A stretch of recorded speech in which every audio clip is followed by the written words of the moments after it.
முதல்வர்களில் முதல்வராக இருக்கக்கூடிய சமூக நீதிக்கான சரித்திர நாயகர் முத்துவேல் கருணாநிதி ஸ்டாலின் அவர்களுடைய 72வது ஆண்டு பிறந்த நாள் விழா என்ற இந்த மகிழ்ச்சிக்குரிய நாளில் அவர் நேற்றைய உரையிலே ஒரு அறப்போர் பிரகடனத்தை சிறப்பாக செய்திருக்கிறார்கள்.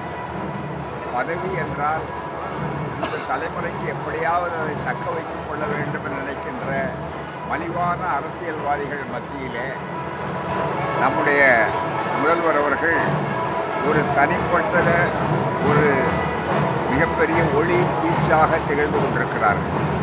ஏனென்றால் அவர்களுடைய திட்டங்கள் சாதனைகள் எல்லாம் அடுத்த தேர்தலை பற்றி மட்டும் குறிக்கோளை கொண்டது அல்ல, மாறாக அடுத்த தலைமுறைகள், அதற்கு பின்னாலே வரக்கூடிய தலைமுறைகள் அவர்களுடைய நலவாழ்வு, மான வாழ்வு, உரிமை வாழ்வு இவைகளையெல்லாம் நினைத்து அதற்காக திட்டங்கள் தீட்டி தேவையானால் களங்களையும் பார்க்கக்கூடிய அளவிற்கு அவர் இந்த 72வது வயதில் ஒரு களப்போராளியாக திகழ்கிறார்.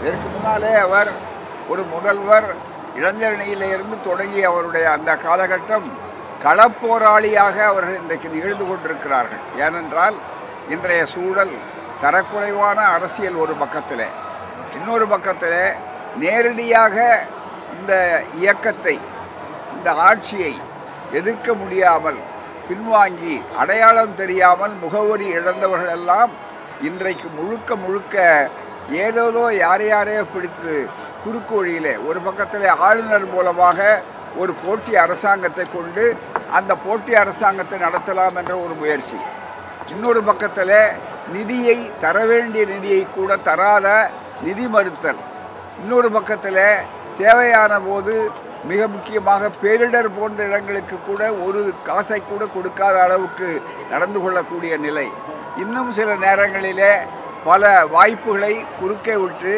அதை எதையெல்லாம் செய்ய முடியுமோ அவ்வளவு தகராறுகளை அவர்கள் நளினமாக செய்து கொண்டிருக்கிறார்கள்.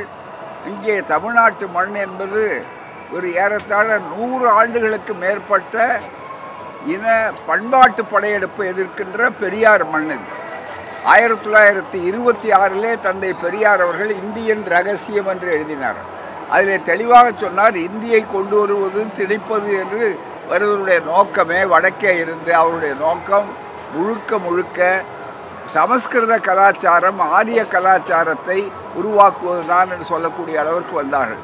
எனவே அறிஞர் அண்ணா அவர்கள் ஆட்சி அமைத்தவுடனே இருமொழி கொள்கைதான் என்று தெளிவாக பிரகடனப்படுத்தி அது 57 ஆண்டுகள் தொடர்ந்து நடந்து கொண்டிருக்கிற நேரத்தில் மீண்டும் மும்மொழி, மீண்டும் அதை ஏற்றால்தான் உங்களுக்கு பணம் கொடுப்போம் என்றெல்லாம் சொல்லக்கூடிய அளவிற்கு வேறு அரசியலை வடக்கே இருக்கக்கூடியவர்கள் நடத்தி கொண்டிருக்கிறார்கள். இது அவர்களுக்கு எவ்வளவு பெரிய கேடு என்பதை காலம் விரைவில் நிரூபிக்க தயாராக இருக்கிறது. இந்த நேரத்திலே தான் முதல்வர்கள் ஒரு பெரிய போர்க்கடனம் மாதிரி செய்து கொண்டிருக்கிறார்கள். நேற்றைய உரையிலே கூட நான் குறிப்பிடும் போது அவரை ஒரு உரிமை போராளி, உரிமை காக்கின்ற அரண் என்று சொல்லக்கூடிய அளவிற்கு தமிழ்நாட்டுக்கு மட்டுமல்ல எல்லா மாநிலங்களுக்கும் அவர்களுடைய அதிகாரங்களை பறிக்கக்கூடாது. எல்லா மாநிலங்களிலும் இணைந்ததுதான் ஒன்றிய அரசு. அதை உணராமல் அவர்கள் ஏதோ பெரிய சக்கராதிபதிகளாக உட்கார்ந்து கொண்டு மற்றவர்களெல்லாம் கப்பம் கட்டக்கூடியவர்களாக நினைத்து அலட்சியப்படுத்துகிறார்கள் என்பதை அவர் மிக தெளிவாக சொன்னார். அதே போல தொகுதிகளை குறைத்து நாடாளுமன்றத்தில் திமுக கூட்டணியை சார்ந்தவர்கள், தென்னாட்டிலிருந்து போனவர்கள் வேகமாக எல்லா செய்திகளையும் கேட்கிறார் என்று சொன்ன உடனே இந்த குரலே கேட்கக்கூடாது. அதற்கு என்ன வழி என்றால் ஏதோ ஒரு சாக்கை சொல்லி அதிகமான அளவிற்கு மக்கள் தொகை கணக்கை எடுத்து நாங்கள் வைக்கிறோம்னு சொன்னார். ஒன்று தெளிவாக சொல்லலாம், என்னவென்று சொன்னால் நல்ல படிக்கக்கூடிய மாணவனை உற்சாகப்படுத்துவதுதான் ஆசிரியருடைய வேலை, தலைமை ஆசிரியருடைய ஒத்துழைப்பு. ஆனால் நன்றாக படித்தால் உனக்கு தண்டனை என்று சொல்வதைப் போல சிறந்த மருத்துவ ஆளுமை, சிறப்பான எல்லா துறைகளிலும் கல்வித்துறையில் ஆளுமை, இதெல்லாம் வந்தால் கூட அதை பற்றி கவலைப்படாமல் அதற்காக ஒரு பக்கத்தில் நீட் தேர்வு, இன்னொரு பக்கத்தில் நெக்ஸ்ட் தேர்வு, புதிய கல்விக் கொள்கை என்ற பெயரால் பழைய மனு தர்ம திட்டத்தை, குலதர்ம திட்டத்தை, விஸ்வகர்மா திட்டத்தை இப்படியெல்லாம் கொண்டு வந்து அழிக்கிற நேரத்தில் இதற்காக முதல் குரல் வேகமான போர்க்குரல் கிளம்புவது தமிழ்நாட்டிலே பெரியார் மண்ணிலே இருந்தான். ஆகவே அதையே பாதுகாக்க வேண்டும், அதற்கு தயாராக வாருங்கள் என்று நேற்று போர்க்கடனம் செய்த முதலமைச்சருடைய பிறந்தநாள் விழா என்பது மற்ற பிறந்தநாள் விழாக்களை விட இது தனி முத்திரை பதித்தது.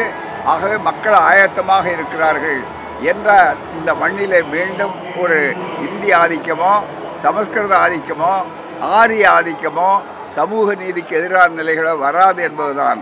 எனவே நான் இந்த நேரத்தில் திமுக கூட்டணியை உடைக்க வேண்டும் என்று பார்த்தார்கள். உடைப்பதற்கு வழி கிடையாது. இதில் இருந்து ஒரு எம்எல்ஏ கூட விலைக்கு வாங்க முடியாது வடநாட்டை போல. எனவே அந்த அரசியலை இங்கு நடத்தி காட்டலாம் நினைத்தால் அவர்கள் பரிதாபத்திற்குரிய அந்த எண்ணத்தை தான் அவர்கள் பெறுவார்கள், ஏமாற்றத்தை தான் பெறுவார்கள் என்பதை நம்முடைய முதல்வர் அவர்களும் கட்டுக்கோப்பான இந்த கூட்டணியும் சிறப்பாக இருக்கிறது. இந்த கூட்டணி பதவிக்காக வந்த கூட்டணி அல்ல, முழுக்க முழுக்க கொள்கைக்காக எதிர்க்கட்சியாக இருக்கும் போதே உருவான கூட்டணி. எனவே தான் வருகிறது. இந்த கூட்டணியில் இருந்து ஒரு சின்ன கட்சியை கூட அவர்களால் இழுத்து கொள்ள முடியவில்லை. அது மட்டுமல்ல, இன்னும் கேட்டால் முன்பு இருந்ததை விட இப்போது நாளும் அதிகமான கூட்டணி எண்ணிக்கை பெருகுகிறதே தவிர குறைக்கிற வேலை இல்லை. ஆகவே தான் இந்த மாதிரி சில்லறைத்தனமான அரசியலை நடத்துவது அல்லது காலிகளையும் கூலிகளையும் பிடித்து வைத்து கொண்டு மிரட்டுவது, பணத்தை கொடுப்பவர் என்று பேட்டை ரவுடி மாதிரி சில நேரங்களில் சில ஆட்கள் பேசுவது, இதையெல்லாம் இந்த ஆட்சி ஒன்றும் செய்ய முடியாது. ஆட்சி எதை நீங்கள் சொன்னாலும் எவ்வளோ அசிங்கமான பொருள்களை வீசினாலும் கூட இந்த ஆட்சிக்கு உரமாகத்தான் அவர்கள் அமையும். திராவிட இயக்கம் வெல்லும். தமிழ்நாடு நேற்றே அவர்கள் சொன்னார்கள், தமிழ்நாட்டுடைய போராட்டங்கள் வெல்லும். அதற்காக கடைசி வரையில் நாங்கள் களத்தில் நிற்போம் என்று பிரகடனப்படுத்திய முதல்வருக்கு பாராட்டு. அதை தொடர்ந்து நாடெல்லாம் பிரச்சாரத்தை வேகமாக செய்வோம். நாங்களும் தமிழ்நாடு முழுக்க எங்களுடைய சார்பில் ஒரு தொடர் பிரச்சாரத்தையும் நடத்துவதற்கு திட்டமிட்டு கொண்டிருக்கிறோம். அது வரும். நன்றி, வணக்கம். இப்போ இருமொழி கொள்கையினால தமிழக மாணவர்கள் வெளி மாநிலத்தில் வேலை வாய்ப்பை இழக்கின்றனர் அப்படின்னு ஆளுநர் சொல்றாரு. அதாவது வெளி மாநிலத்துக்காரனுக்கு வேலையை கொடுக்கறதே தமிழ்நாடு தான். அதனால் இழக்கிறதுக்கு ஒன்றுமே இல்லை. இழக்கிறதுக்கு வெளி மாநிலத்தில் எங்கே போய் வந்தார்கள் பூராமே. அமெரிக்காவுக்கு போன பிள்ளைகள் கூட நம்ம இருமொழி கொள்கை படிச்சுட்டு போனவங்க தான். அது மட்டும் இல்லை, ஏவுகணை விட்டு ராக்கெட்டில் போய் மிகப்பெரிய அளவுக்கு சந்திராயன்லேயே நிலவுக்கு போகக்கூடிய அளவுக்கு ஏற்பாடு செய்த பிள்ளைகள்லாம் இருமொழி படித்த பிள்ளைகள் தான். ஆகவே இருமொழியினால தான் அவர்கள் வந்திருக்கிறார்களே தவிர மும்மொழி படிக்க வேண்டிய அவசியமும் கிடையாது. ரெண்டாவது, மும்மொழி திட்டங்கிறதே ஒரு மோசடியான திட்டம். என்னன்னா, எல்லா மாநிலங்களிலும் இந்தியாவில் இருக்கிற எல்லா மாநிலங்களிலும் மும்மொழி ஏற்பாடு செய்திருக்கிறார்களா? எதை வேண்டுமானாலும் படிக்கலாம் என்று, தாய்மொழி தான் ரொம்ப முக்கியம் என்று அமைச்சர் பேசுகிறாரு. அவர் ஒரு கேள்விக்கு பதில் சொல்லட்டும்.